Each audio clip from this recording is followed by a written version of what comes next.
আর্জেন্টিনার পতাকায় যে প্রতীকটা আমরা দেখতে পাচ্ছি, এই প্রতীকটা হচ্ছে একটা দেবীর প্রতীক। দেবীর প্রতীক। এই দেবীটা হচ্ছে, এই দেবীর নাম কি? দেবীর নাম হচ্ছে ইন্তি দেবী। কি নাম? ইন্তি দেবীর প্রতীক হচ্ছে এই প্রতীকটা। এই ইন্তি দেবীটা হচ্ছে, যারা আমরা নাম শুনেছি যে ইনকা সভ্যতা,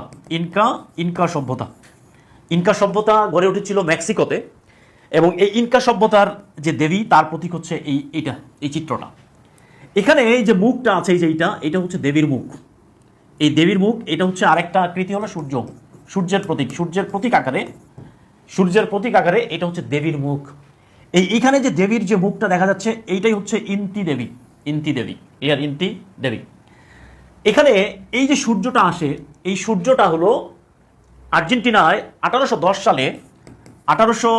সালে আর্জেন্টিনায় একটা বিপ্লব হয়েছিল। এই বিপ্লবটা মে মাসে শুরু হয়েছিল। কি মাসে? মে মাসে। এই জন্য এটাকে বলা হচ্ছে মে মাসের বিপ্লব।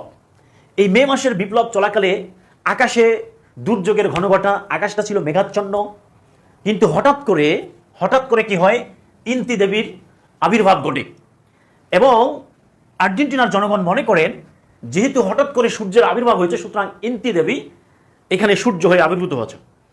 এবং তখন তারা এই যে হলুদ কাটার এই যে সূর্যের রং দিয়ে মাঝে তারা ইন্তি দেবীর প্রতিকৃতি অঙ্কন করে, এবং এখানে 32টা দাগ আছে। এই যে আপনার দাগগুলো দেখতে পাচ্ছেন, এই যে দাগগুলো, এগুলো 32টা দাগ আছে।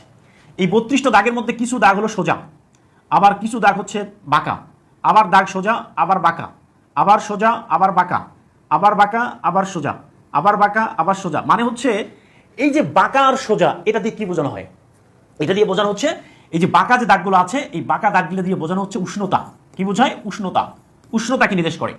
আর সোজা যে দাগগুলো আছে, এই সোজা দাগটা হচ্ছে আলোর প্রতীক।